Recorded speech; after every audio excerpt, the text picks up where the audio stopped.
సర్వమంగళ మాంగళ్యే శివే సర్వార్థ సాధకే శరణ్యే త్రయంబకే దేవి నారాయణి నమోస్తు.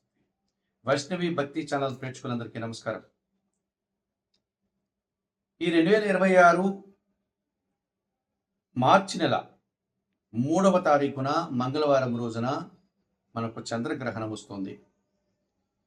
సహజంగా మనము భూమి యొక్క నీడ చంద్రుని మీద పడినప్పుడు దాన్ని చంద్రగ్రహణంగా ఖగోళ శాస్త్రం పేర్కొంటుంది. కానీ జ్యోతిష్ శాస్త్రం ప్రకారము చంద్రగ్రహణాలంతా కూడా రాహుకేతువుల వల్ల, లేకపోతే సూర్యగ్రహణాలు కూడా రాహుకేతువుల వల్ల ఏర్పడతాయని మన శాస్త్రాలు అనే వాటి ప్రభావం ఉంటుందని చెప్తున్నాం. ఈ గ్రహణం ఎప్పుడు కూడా చంద్రగ్రహణం పౌర్ణమి రోజు వస్తుంది. ఈ మార్చి 3వ తారీఖు మంగళవారం రోజున పాల్గొన పౌర్ణమి ఉంది ఆ రోజు. అయితే ఈ గ్రహణం మధ్యాహ్నం 3 గంటలకు ప్రారంభమై సాయంత్రం 6 గంటల 50 నిమిషాల వరకు దీని ప్రభావం ఉంటుంది. ఇది మన భారతదేశంలో ఎక్కడా కూడా కనపడదు. కేవలం మన భారతదేశంలో సాయంత్రం 6 గంటల 30 నిమిషములకు లేదా 6 గంటల 28 నిమిషముల తర్వాత 50 నిమిషాల వరకు ఒక 30 నిమిషాలు మాత్రమే పాక్షికంగా కనపడుతుంది. ఆ చంద్రుని పైభాగంలో అది 6 గంటల 20 నిమిషముల తర్వాత అనగా సూర్యుడు అస్తమించిన తర్వాత చంద్రుడు ఉదయించే సమయంలో ఆ చంద్రుని పైన ఒక గీటులాగా గొడుగులాగా మనకు పాక్షికంగా మాత్రమే కనిపిస్తుంది. అనగా భారతదేశంలో ఇది ఒక 30-35 నిమిషాలు మాత్రమే కనిపిస్తుంది. చాలా తక్కువ మాత్రమే దీని ప్రభావం ఉంది. కనుక ఎవరూ భయపడాల్సిన పని లేదు. అయితే చైనా ఇతర దేశాల్లో మాత్రమే దీని ప్రభావం ఎక్కువగా ఉంది. సింగపూర్, చైనా ప్రాంతంలో ఈ చంద్రగ్రహణం మధ్యాహ్నం 3 గంటల నుంచి వారికి కనిపిస్తుంది. అక్కడ దీని ప్రభావం ఉంది. మన భారతదేశంలో దీని ప్రభావం లేదు. అయినప్పటికీ సాంప్రదాయమైనటువంటి కొన్ని వాతావరణంలో మనం జీవించేటువంటి వారం కనుక భారతదేశంలో ఉన్నటువంటి వారు దీన్ని ఎవరైనా ఏదైనా అనుమానాలు ఉంటే ఎటువంటి అనుమానాలు పెట్టుకోకండి. ఒకవేళ ఆహార నియమాలు పాటించేటువంటి వారు చంద్రగ్రహణానికి ముందుగానే పట్టు స్నానం చేసేటువంటి వారు మధ్యాహ్నం 3 గంటల లోపల మీరు స్నానం ఆచరించండి, ఆహారాన్ని స్వీకరించండి. ఇక గ్రహణ సమయంలో ఎటువంటి ఆహారము తీసుకోవద్దు. వయోవృద్ధులు కానీ, గర్భిణీ స్త్రీలు కానీ, పసిపిల్లలు కానీ, అనారోగ్యంతో ఉండేటువంటి వారు మాత్రమే తీసుకోవచ్చు. వారికి మినహాయింపు ఉంటుంది. అలాగే 6 గంటల 50 నిమిషాలకి ఈ గ్రహణం పూర్తిగా అయిపోతుంది కనుక మీరు 7 గంటలకి సాయంత్రం విడుపు స్నానం చేయండి. ఇల్లు వాకిలంతా శుభ్రం చేసుకోండి.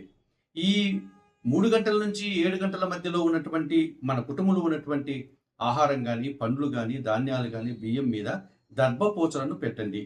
ఈ రకంగా పెట్టడం వల్ల చంద్రగ్రహణపు కిరణాల ప్రభావం వాటి మీద పడదు. కనుక అటువంటి ఆహారాన్ని తిరిగి మనము వాడుకోవచ్చు.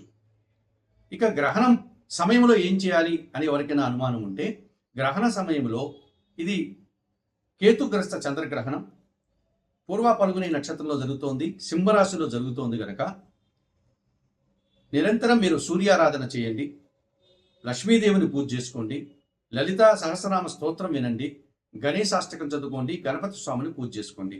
ఈ 3 గంటలు 3:30 గంటల సమయంలో ఇటువంటి పూజాది కార్యక్రమాలు చేసుకునేవారు చేసుకోవచ్చు. ఇక గ్రహణం అయిపోయింది, సాయంత్రం 7 గంటలకి మీరు విడుపు స్నానం చేశారు, ఇల్లు వాకిలు శుభ్రం చేసుకున్నారు. ఆ మరుసటి రోజు ఉదయం మీరు ఏమైనా దానాలు చేయాలి అనుకుంటే 1 కేజీ బియ్యం పేదవారికి దానం చేయండి, 3 పిడికిళ్ళ ఉలవలను పక్షులకు ఆహారంగా దానం చేయండి. ఈ పరిహారాలు నిర్వర్తించుకుంటే చాలు.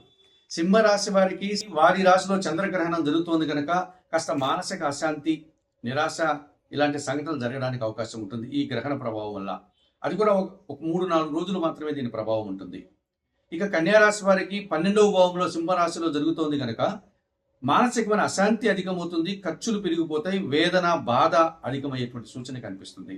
తల్లి ఆరోగ్యం విషయంలో కూడా మీరు జాగ్రత్తలు తీసుకోవాల్సి ఉంటుంది కన్యారాశి వారు. ఇక 8వ భావం అయినటువంటి మకర రాశి వారికి కాస్త ఆందోళన, అనవసరమైనటువంటి బాధ, ప్రతిదాన్ని మనసు దాకా తీసుకొని బాధపడడం, అశాంతికి గురయ్యేటువంటి లక్షణాలు కనిపిస్తాయి.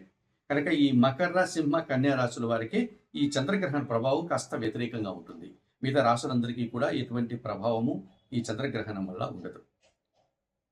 వైష్ణవి భక్తి ఛానల్ ప్రేక్షకున్నటువంటి మీరందరూ కూడా చెప్పిన విషయాలంతా కూడా స్వీకరిస్తూ పరిహారాలు పాటిస్తూ ఈ చంద్రగ్రహణం గురించి ఎటువంటి భయాలు పెట్టుకోకుండా మరింతగా సంతోషంగా ఉండాలని మనస్ఫూర్తిగా కోరుకుంటూ సర్వే జనా సుఖినో భవంతు.